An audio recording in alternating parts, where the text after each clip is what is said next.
ইমেলটি পাঠিয়েছেন আমাদের একজন লিসেনার। তিনি যেভাবে লিখেছেন আমি সেইভাবেই পড়ছি। কেমন লাগলো সেটা অবশ্যই আমাদের পেজগুলোতে এসে আপনি জানিয়ে দেবেন। আমার নাম রিয়াদ।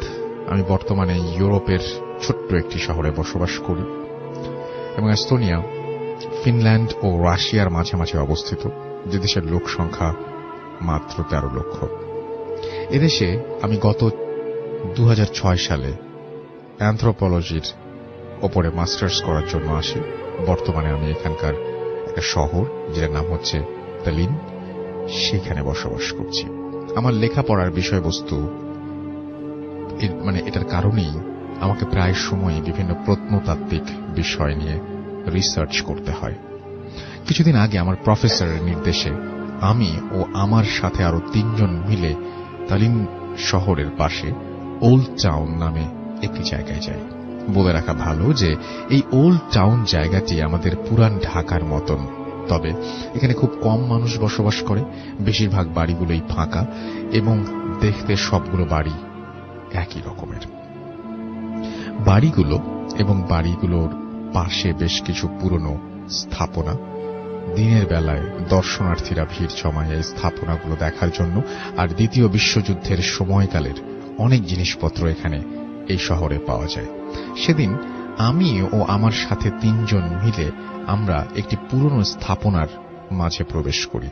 যদিও এর আগে অনেকবার অন্য স্থাপনায় গিয়েছিলাম, কিন্তু গবেষণা করেছি, তবে এটা ছিল সম্পূর্ণ ভিন্ন, এক অন্যরকম অভিজ্ঞতা। স্থাপনাটি ছিল 4 তলা বিশিষ্ট। স্থাপনার ভেতরে সূর্যের আলো প্রবেশের কোনো জায়গা নেই, নেই কোনো জানালা, একটি মাত্র সিঁড়ি, তাও আবার এতটাই সরু যে একজন মানুষের উঠতে কষ্ট হবে। স্থাপনার আরেকটি চমক হল সিঁড়িটি শুধু ওপরের দিকে নয়, বরং মাটির গভীরেও চলে গেছে। মাটির নিচে রয়েছে আরো 2টি তলা। আমাদের প্রজেক্টটা ছিল মাটির নিচের তলার জিনিসপত্র তথ্য নির্ণয় করা। আমাদের 4 জন হাতের টর্চ নিয়ে কর্তৃপক্ষের অনুমতি সাপেক্ষে মাটির নিচতলায় সিঁড়ি বেয়ে চলে যাই। মাটির নিচে প্রথম তলায় কিছু পৌরাণিক জিনিসপত্র থাকলেও দ্বিতীয় তলায় কিছু চমকপ্রদ জিনিস ছিল। তার মধ্যে ছিল দ্বিতীয় বিশ্বযুদ্ধের সময়কার হামলা করা বোমার কিছু অংশ, মানুষের খুলি, কিছু ধাতব পাত্র ও ধাতবের তৈরি বড় বড় কলসির মতো। আমরা আমাদের ডিভাইস দিয়ে জিনিসগুলো পরীক্ষা করতে হঠাৎ একটি জায়গায় আমার চোখ আটকে যায়। একটি মরচে ধরা 4 কোনা ধাতব কৌটা, যেটার গায়ে কিছু একটা লেখা। যে লেখাটা কোনোভাবেই ওই মুহূর্তে লাইটের আলোয় পড়তে পারছিলাম না, কিন্তু কেন যেন আমার খুব আগ্রহ জন্মে সেই ধাতব কৌটাটির ওপর। হয়তো সেই ধাতব কৌটাটি অন্যান্য জিনিসগুলো থেকে কিছুটা ব্যতিক্রম ছিল, সেই কারণেই আমি ওই ধাতব কৌটাটি কর্তৃপক্ষের অনুমতি সাপেক্ষে ল্যাব টেস্ট করার জন্য আমার সাথে নিয়ে যাই এবং ল্যাবে জমা দিয়ে আমি আমার বাসায় ফিরে আসি।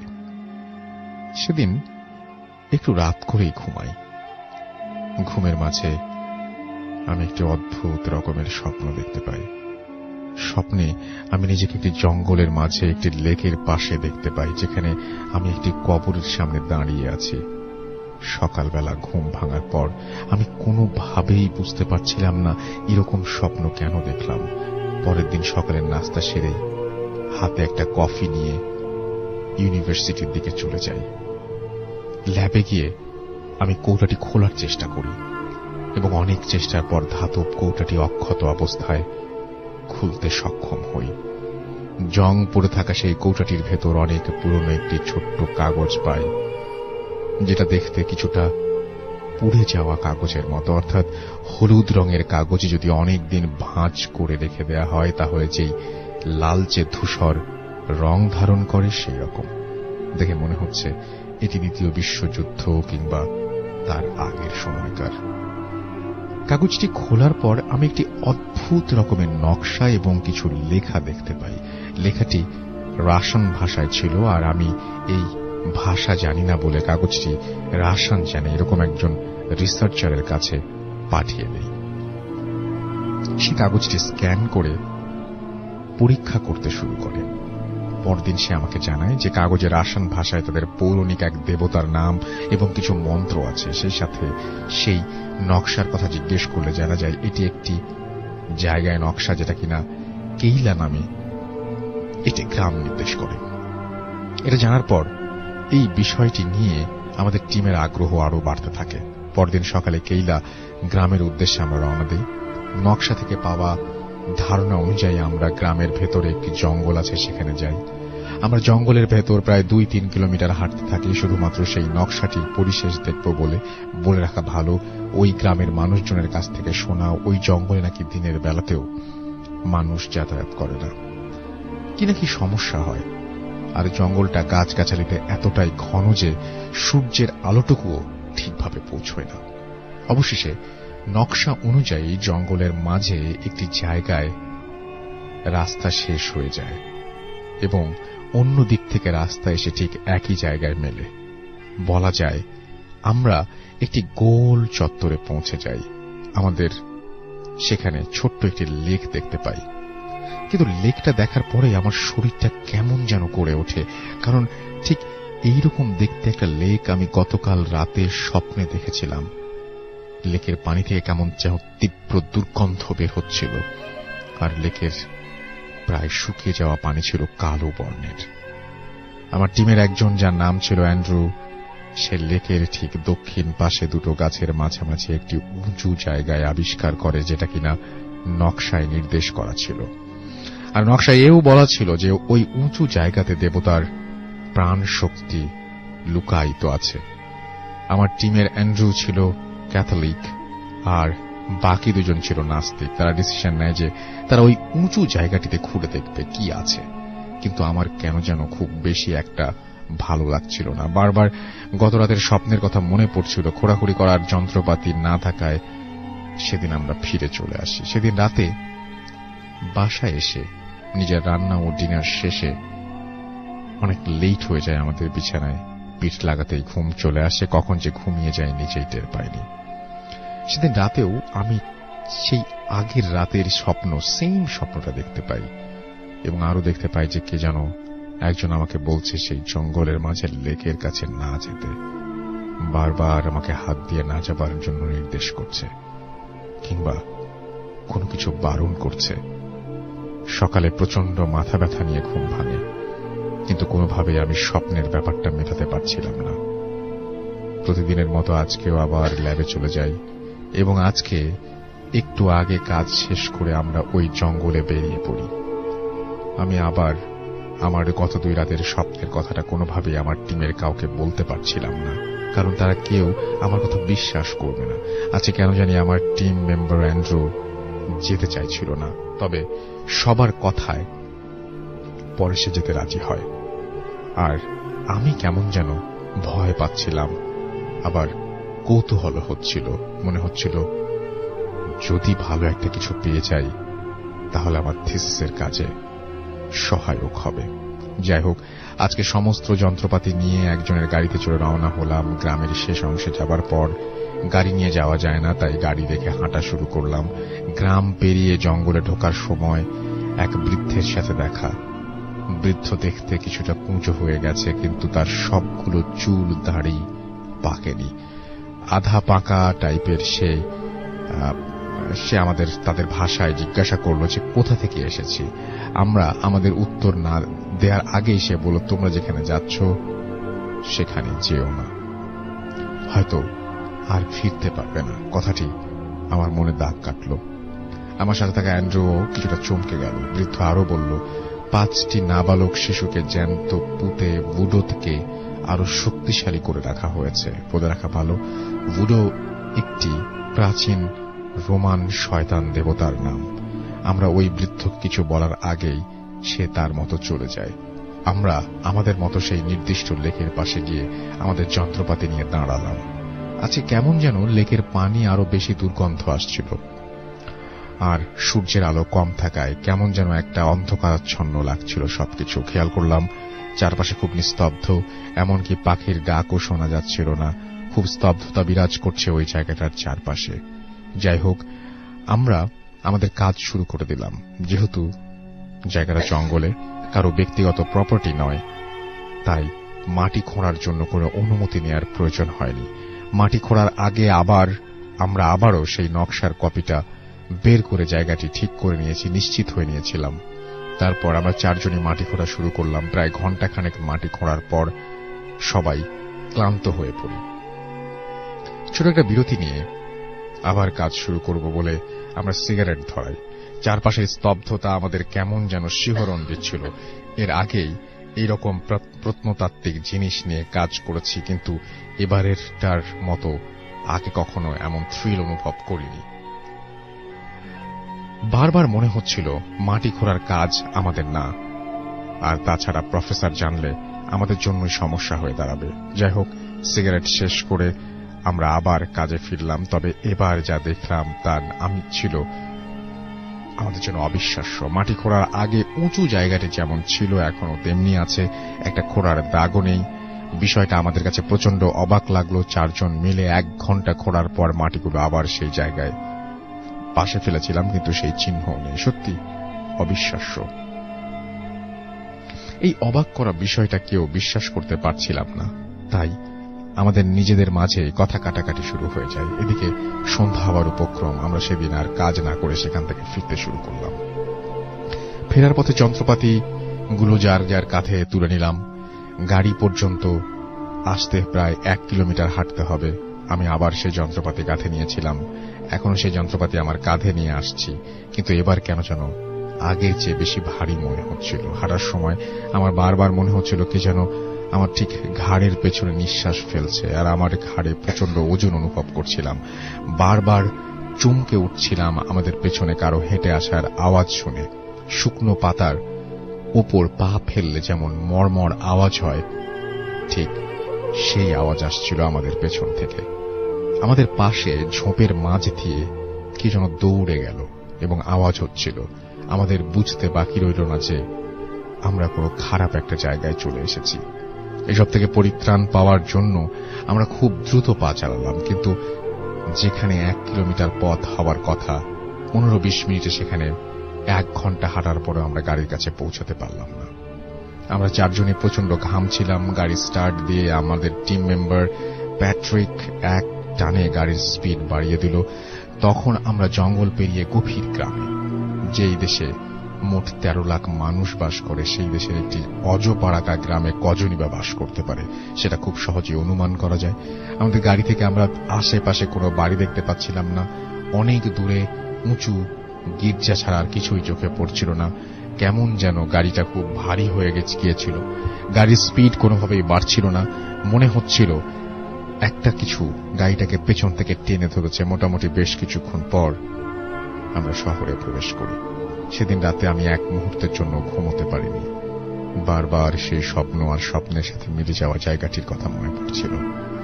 পরদিন সকালে জানতে পারি আমাদের সাথে থাকা আর একজন টিম মেম্বার টেরেন্স গত রাতে সিঁড়ি থেকে পড়ে পা ভেঙেছে, আর অ্যান্ড্রু প্রচন্ড জ্বর। প্যাট্রিকের সাথে কথা বলার পর জানতে পারলাম যে প্যাট্রিক নাকি সেদিন জঙ্গল থেকে ফেরার পথে এক অদ্ভুত রকমের জিনিস দেখে, যেটা কিনা সারা গায়ে ছোপ ছোপ দাগ, মুখটা কিছুটা ঘোড়ার মতো, আর হামাগুড়ি দিয়ে সেই উঁচু জায়গা থেকে পেছন পেছন আসছিল। অ্যান্ড্রু সুস্থ হবার পর ওর কাছ থেকে জানতে পারি আমি যেই স্বপ্ন দেখছিলাম ও নাকি সেম স্বপ্ন দেখেছিল, কিন্তু লজ্জায় কাউকে কিছু বলতে পারেনি। তখন বুঝতে পারি কেন অ্যান্ড্রু সেদিন যেতে চাইছিল না। কিন্তু দুজন একই রকম স্বপ্ন দেখা, আবার বাস্তবে সেটার সাথে মিল পাওয়া, সবকিছুই কি কাকতালীয়? আর প্যাট্রিকের বর্ণনা দেয়া সেই অদ্ভুত জিনিসটির ব্যাখ্যা, এগুলো সবই কি মিথ্যা? পরে আমরা স্থানীয় লোকজনদের কাছে জানতে পারি ২য় বিশ্বযুদ্ধের সময় অনেক লাশ ওই জঙ্গলের মাঝে লেকে ফেলা হয়েছিল, আর তারও আগে লেকের ওপর উঁচু জায়গাটাতে কজন মহিলা 5টি বাচ্চাকে জ্যান্ত পুঁতে ফেলেছিল তাদের ভুডো নামের দেবতাকে সন্তুষ্ট করার জন্য। আর তারপর থেকেই ওই জায়গাটি অভিশপ্ত জায়গা হিসেবে পরিচিত আর পরিত্যক্ত ঘোষণা করা হয়। আমরা এখনো যখন সেই দিনটির কথা ভাবি, তখনই আমাদের সেই রহস্যের হাতছানি দেয়। আমি এখনো আমার স্বপ্ন আর বাস্তবতার কোনো ব্যাখ্যা, এখনো সুরাহা পায়নি। এই ছিল ঘটনা, এবং আশা করছি যে এই ঘটনাটি আপনাদের ভালো লেগেছে। আমাদের সঙ্গে আছেন আহমেদ বাবু এই মুহূর্তে, এবং আমরা কোনো কথা না বাড়িয়ে সরাসরি চলে যাব তার কাছে তার ঘটনা শোনার জন্য। আপনারা সবাই অধীর আগ্রহে বসে আছেন, আমি জানি, আমিও অধীর আগ্রহে বসে আছি। চলুন সরাসরি চলে যাই তার কাছে। জি বাবু, আসসালামু আলাইকুম। ওয়ালাইকুম আসসালাম রাসূল ভাই। আমি কাহিনীতে চলে যাব সরাসরি। আর এই কাহিনীটা আমাকে বলেছে হচ্ছে সুনীল, ওর দাদার আমলের কাহিনী। সম্ভবত এটা যখন নাকি আপনার দেশ বিভাগের আগে একদম ভারতবর্ষ ছিল সে সময়কার কাহিনী। তো এই কাহিনীটা হচ্ছে যে একটা জমিদার বাড়ি, এটা হচ্ছে ময়মনসিং এর এদিকে ছিল আর কি, ময়মনসিং এর দিকটাতে। তো তখন ভারতবর্ষ আর কি বড়, এবং যে কাহিনী বলেছে তার দাদা সে সময় ওই তাদের জমিদারি প্রথাটা উঠে যাচ্ছে আর কি, তখন উঠে গেছে এবং সম্পত্তি ভাগ হয়েছে। তো এরকম সময় তার দাদা শহরে ছিল আর কি, কলকাতায় ছিল। তার দাদার ডাক পড়ে আর কি, যে বলে যে তোমার সম্পত্তির এটা ভাগাভাগি করে তুমি তোমার যা যা আসে সেগুলো নিয়ে যাও আর কি। তো ওর ফ্যামিলিতে দুঃসম্পর্কের কিছু আত্মীয় ছিল, এবং ওর দাদা ছিল আর কি সেখানে সেই ইসে আর কি। তো শুনলে দাদা যখন নাকি ময়মনসিং এ আসে, তার কলকাতার জব ছেড়ে, চাকরি ছেড়ে, তিনি চাকরি করতেন আর কি। তো সেই সময়টা আর কি ওই জায়গাটা আর কি বেশ পাহাড়ি টাইপের ছিল, মানে খুব বেশি মানে একটু জঙ্গল ঘেরা, পাহাড় টাহাড় আছে, এবং মানে বেশ বন্য পরিবেশ আর কি।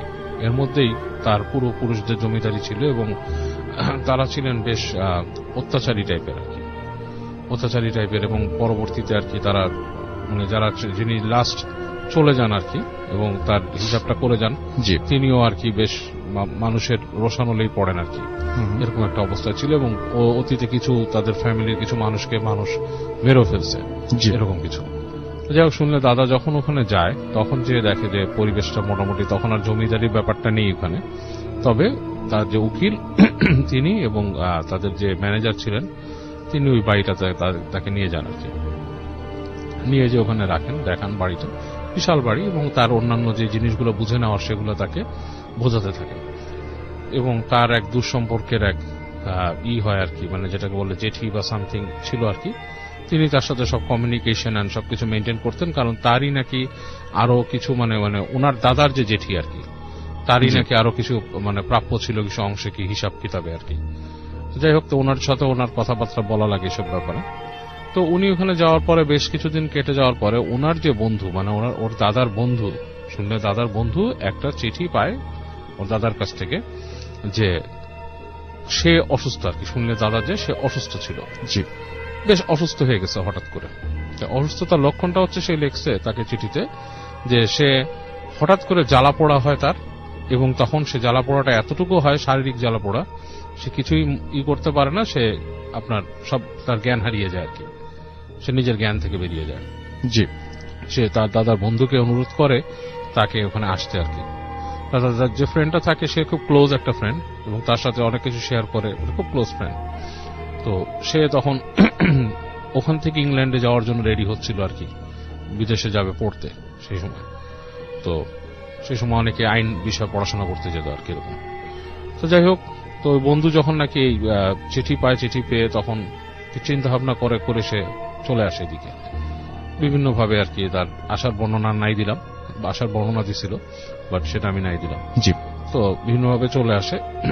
আসার পরে সে যে তার বন্ধুর সাথে দেখে, বন্ধুকে দেখতে পায় যে সে একটা রুমে শুয়ে আছে, বেশ আগের থেকে বেশ শুকায় টুকায় গেছে, চোখের নিচে কালি পড়ছে, মানে মানুষের নাম ধরে ডাকে, কেউ আসতেছে না।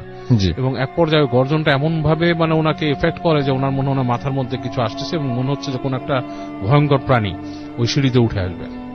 তো ওই অবস্থায় উনি জ্ঞান হারায় ফেলে, জ্ঞান হারায়। তো ওনার কতক্ষণ জ্ঞান হারানো ছিল উনি জানে না, বাট ওনার যখন জ্ঞান ফেরে তখন দেখে যে উনি ওনাকে ঘাটে শোয়ানো, মানুষজন আশেপাশে আছে, জিজ্ঞেস করে কি হয়েছে, তখন বলে যে আমি এরকম এরকম দেখছি। তো সবাই শুনে, সবাই একজন একজনের চেহারার দিকে তাকায়, মুখ চাওয়াচাই করে, কিন্তু কেউ কিছু বলে না। বলে আপনি দুঃস্বপ্ন দেখছেন, আপনাকে আমরা এখানেই পাইছি ভিতর সিঁড়ির গোড়ায়, এবং আপনি প্রায় একদিন অচেতন ছিলেন। তো এরকম বলার পর যেটা হয় যে সে শুয়ে থাকে, নর্মালি বসে থাকে, শরীরটা খারাপ। তো হঠাৎ তার যেটা হয় যে গা জ্বালা পোড়া করে, গা জ্বালা পোড়া করতে করতে প্রচন্ড মনে গায়ে কেউ আগুন ধরায় দিচ্ছে, এবং এই যন্ত্রণা সহ্য না করতে পেরে উনি বেহুশ হয়ে যায়। তখন উনি দেখে যে এখানে তো ওনার কেউ নাই, উনি যে ফেরত চলে যাবে সেটাও উনি ওনার জেঠিমাকে জানান যে আমি চলে যেতে চাচ্ছি কলকাতায়, আমি পরে এগুলা আমার শরীরে, কিন্তু ওনার যে শরীরের অবস্থা যাওয়ার মতো না। আচ্ছা, এই কারণেই উনি ওনার বন্ধুকে চিঠি লিখছে। তো ওনার বন্ধু আসে, বন্ধু ওনার কথাগুলো শুনে বলে চল আমি দেখি তোর কি অবস্থা, আমরা পারলে তোকে নিয়েই যাই এখান থেকে, কি ঘটনা। তো বন্ধু যেটা করে ওনাকে রেখে ওর দাদার ফ্রেন্ড যে সে একটু ওই জায়গায় ঘোরাফেরা করার চেষ্টা করে কি ঘটনা এরকম কেন, ও যেখানে দরজার কথা বলছিল ওখানে যে উনি একটা দরজা দেখে নেমে যে, কিন্তু দরজাটা তালা মারা, দরজাটা তালা লাগানো। ওনার জেঠিকে উনি জিজ্ঞেস করে যে এরকম কিছু হয়েছিল আপনি কি রেখে, বলে না কিভাবে, এটা কি সম্ভব, আমি ওকে কেন নিয়ে যাব। তখন বলে যে এটার নিচে কি আছে, দরজা বলে এটার নিচে কি আছে এটা আমিও জানি না, এটা হচ্ছে ওর তারও দাদাদের সময়কার জিনিস, এখানে টর্চার সেলও আছে নিচে, যেখানে বিভিন্ন টর্চার সেল হতো। তারপর ওখানকার আপনার ওদের যে নাচের নৃত্যশালা বলরুম যেটা ওইটাও আছে ওখানে, বলে এই দরজা দিয়ে অনেক জায়গায় যেতে হয়। জি। তো ওনার বন্ধুর খুব কিউরিয়াসিটি জাগে ব্যাপারটা নিয়ে, উনি বলে জেঠিমা আমাকে কি আপনি চাবি ম্যানেজ করে দিতে পারবেন, বলে না এই গেটের চাবি এখানে নাই, আপনি ম্যানেজারের সাথে কথা বলেন, উনি যদি আপনাকে কোনোভাবে ব্যবস্থা করে দিতে পারে।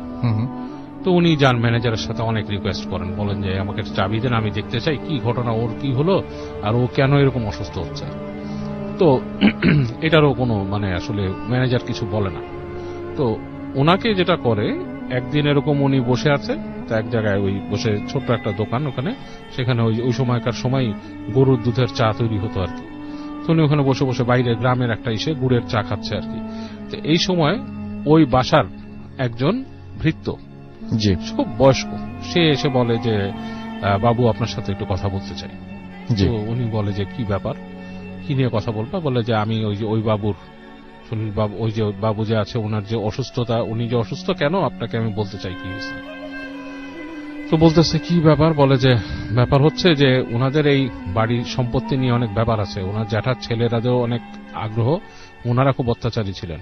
আচ্ছা। তো সম্ভবত ওনার জেঠিমা অনেক জানে, জাদুটোনা জানে, জাদুটোনা করছে। আর ওই যে আপনি যে রুমে ঢুকতে চান, যেখানে ঢুকতে উনি যে ভয় পাইছে বলতেছে, ওখানে কিন্তু উনি আসলেও ঢুকছে, কারণ ওইখানে কিন্তু ঢুকে ওনার জেঠিমা মাঝে মাঝে আপনাকে মিথ্যা বলছে যে ওখানে ঢুকে না।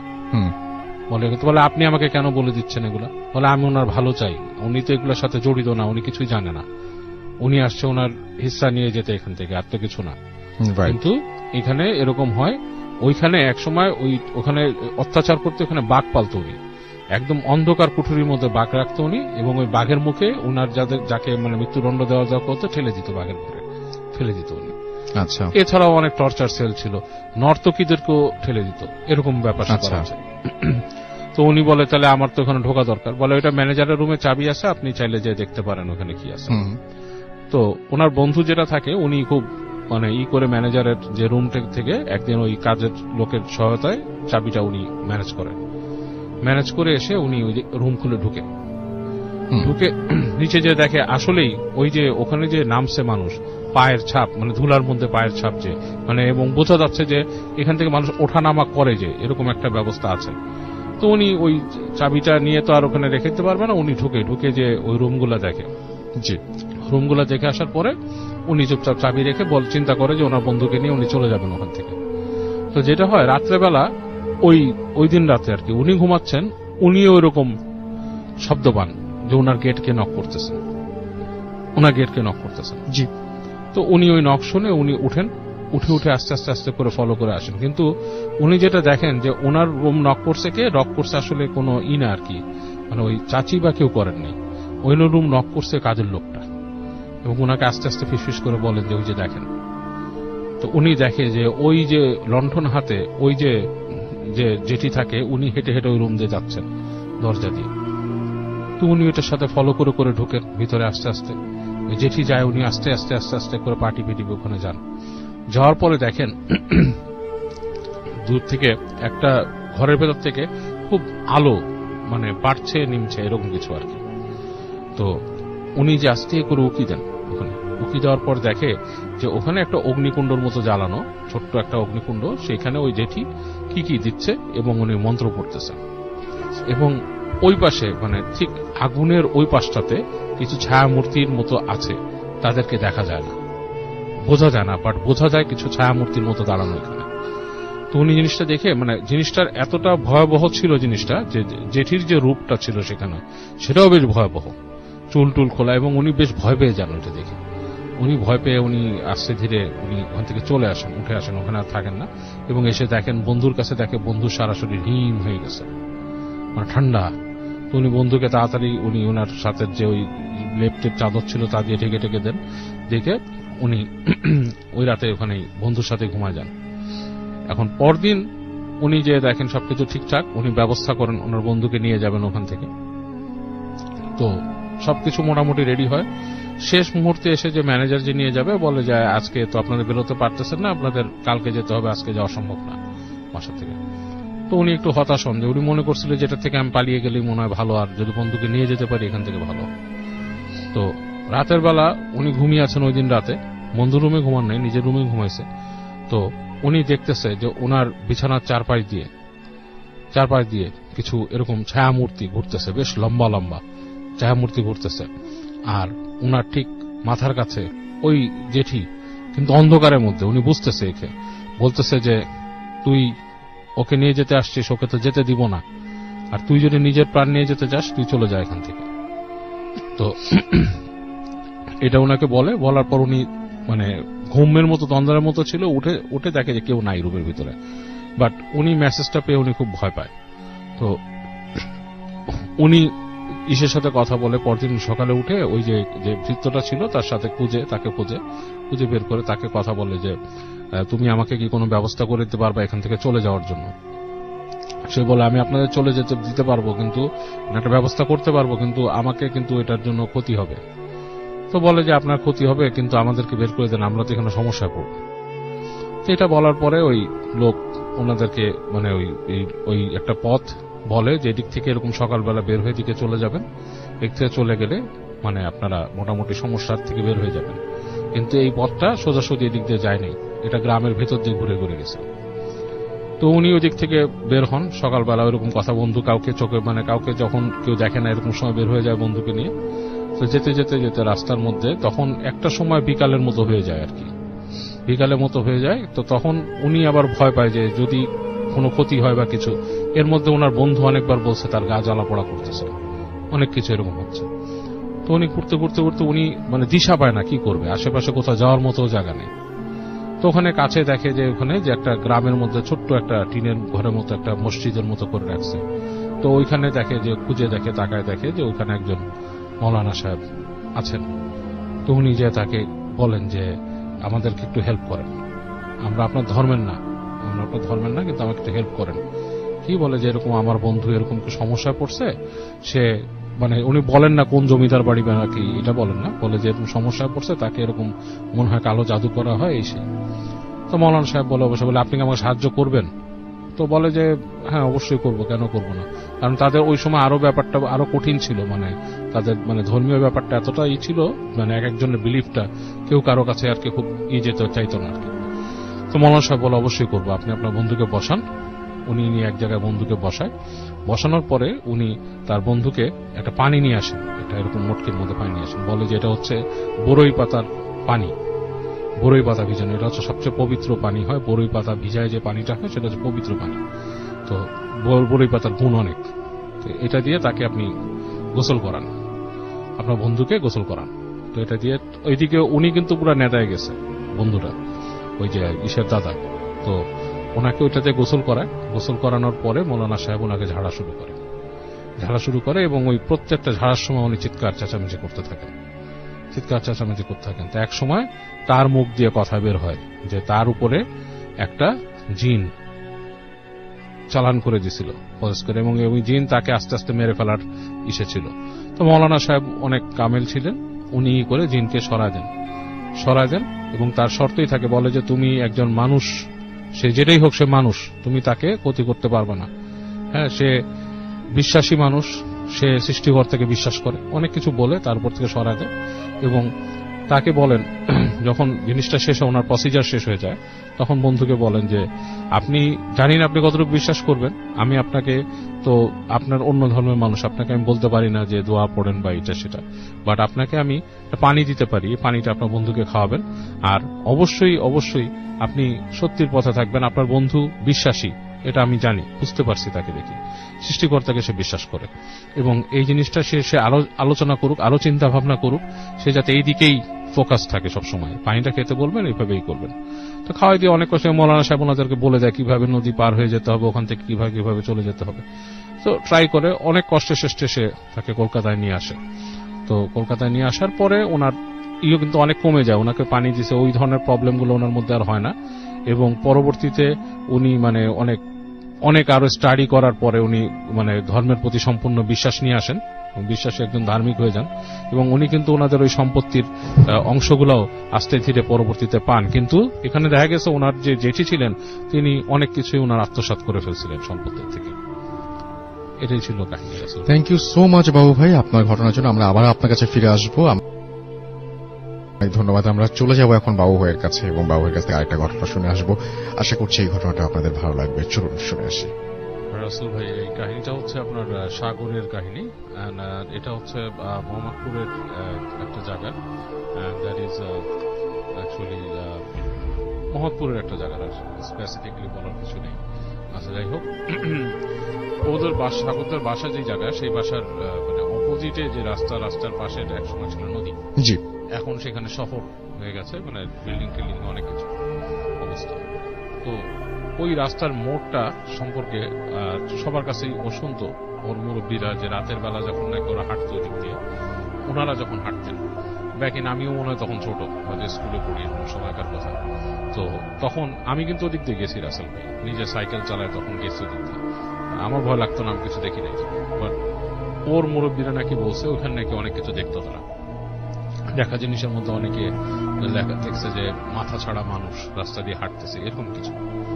তো সাগর ওখানে থাকে, তাদেরই বাড়ি, সে তাদের বাড়িতে যেটা এক্সপিরিয়েন্স করতো যে হচ্ছে তাদেরকে মনে হতো ওর কাছে যে ও প্রায় রাস্তার মধ্যে শব্দ শুনতো আর কি, এটা ওইটা বিভিন্ন রকমের শব্দ, মানে উইয়ার্ড শব্দ।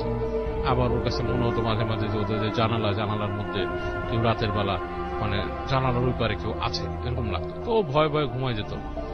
একদিন যেটা হয়েছে, ওর পরীক্ষার আগে ও মানে সাধারণত রাত করে পড়তো না, গভীর রাতে, বাট ওই দিন সে মানে রাত করে পড়ার চিন্তা করছে, কারণ বন্ধুরা পড়ে এবং তার প্রিপারেশন ভালো ছিল না, সামনেই ম্যাট্রিক পরীক্ষা। তো ও চিন্তা করে কি যে ওই দিন ও রাত জেগে পড়বে। তো রাত জেগে পড়ার যাতে রাত জাগার অভ্যাস নেই রাসেল ভাই, তারা কিন্তু সহজে জাগতে পারে না, তারা ঘুমে একদম মানে অবস্থা খারাপ হয়ে যায়। তো সাগরও চেষ্টা করছিল, কিন্তু তার অবস্থা একদমই খারাপ হয়ে যাচ্ছে। তো এক সময় সে চিন্তা করলো দুধ ঘুমায় পড়ি। তো রাত তখন 1টা-1.5টা বাজে, খুব বেশি বাজে নেই। রাত তখন ওই জায়গাও যে খুব একটা জায়গা যে কোয়াইট হয়ে যায়, এখন তো ঢাকা 1টা-2টার দিকে খুব একটা কোয়াইট হয় না, তাও কিছুটা হয়ে গেছে আর কি। তো এই অবস্থায় ও মানে রুমের লাইটটা নিভায় দেয়। তো তখন দেখে যে হালকা মানে গুড়ি গুড়ি বৃষ্টি পড়তেছে। তো ঘুমানোর সময় জাস্ট চোখের যে এক কোণা দিয়ে সে দেখে যে কুকুর হাঁটতেছে রাস্তা দিয়ে, স্ট্রিট ল্যাম্পের আলো পড়ছে নিচে। তো ওর যেটা আই ক্যাচিং হয়তো চোখ সরে যেত, দেখে যে স্ট্রিট ল্যাম্পটা ফ্লিক করে 2বার। ফ্লিক করার পর কুকুরগুলা মনে হলো কেমন যেন একটু নড়াচড়া বেশি করলো। এক সময় স্ট্রিট ল্যাম্পটা বন্ধ হয়ে গেল, এবং বন্ধ হওয়ার আগে দিয়ে সে দেখলো কুকুরগুলা শেপ শিফট করলো, মানে তাদের শেপ চেঞ্জ করলো। যখন আলোটা নিভে গেল ঠিক ওই মুহূর্তে কুকুরগুলো মনে হলো যে বসার থেকে মানুষ হয়ে গেল, হঠাৎ দাঁড়ায় পড়লো, মানে দাঁড়ায় মানুষ হয়ে গেল, লাইক মানুষের শেপ হয়ে গেল। এবং এই লাইট নিভাতে সে কিন্তু মানুষ পুরো দেখে নাই, বাট সে দেখছে মানুষের শেপের হয়ে গেছে। এখন ও একবার ভাবলো এটা কি লাইটের খেলা, তার কিন্তু ঘুম তখন ঠাস করে চলে গেছে মাথার থেকে, যে আলো আধারিয়ে অনেক সময় খেলা খেলে মানুষের মধ্যে, ছায়ার খেলা, লাইট অ্যান্ড শ্যাডো। তো একবার ভাবলো সেরকম কিছু কি। পরে সে ভাবলো না, সে দেখলো যে ওই লাইট নিভে যাওয়াতেও দূর থেকে আলো আসতেছে, এবং ওই মানে ওই জায়গাটা বোঝা যাচ্ছে, এবং বৃষ্টির সাথে কিছুটা আলোকিত, এর মধ্যে বৃষ্টির সাথে হালকা বাতাসও যাচ্ছে, বাতাসও বইতেছে। ভালো মতন খেয়াল করে দেখলো দূর দিয়ে মনে হচ্ছে 3টা লম্বা লম্বা ছায়া, এবং এই লম্বাগুলা প্রায় সাধারণ মানুষের হাইট না, 8-9 ফিট এরকম হবে, উঁচু উঁচু হাঁটতেছে। হাঁটতেছে, একবার এই পাশে আসে, মানে কাছে আসে, আবার যখন আলোর কাছাকাছি চলে আসে আবার ওদিকে চলে যায়, জি। ঠিক ওই জায়গাটাতেই সার্কেল করতেছে। তো ওর জায়গা দিয়ে না, ও যতটুকু দেখতে পাচ্ছে ও ভাবছে যে আমি যদি আমাদের ঠিক উপরেই ছাদ, ওরা থাকতো 6 তলায়, আমি ঠিক উপরেই ছাদে যদি উঠি তাহলে আমি আরো জিনিসটা আরো সুন্দর দেখতে পাবো, ভালো মতন দেখতে পাবো। পুরা ঘুম কিন্তু গন। সে করে কি আস্তে করে উঠে যে সে মানে ওই হেঁটে হেঁটে মোবাইলটা নেয়, মোবাইলটা নিয়ে আস্তে আস্তে সিঁড়ি ঘরে বের হয়।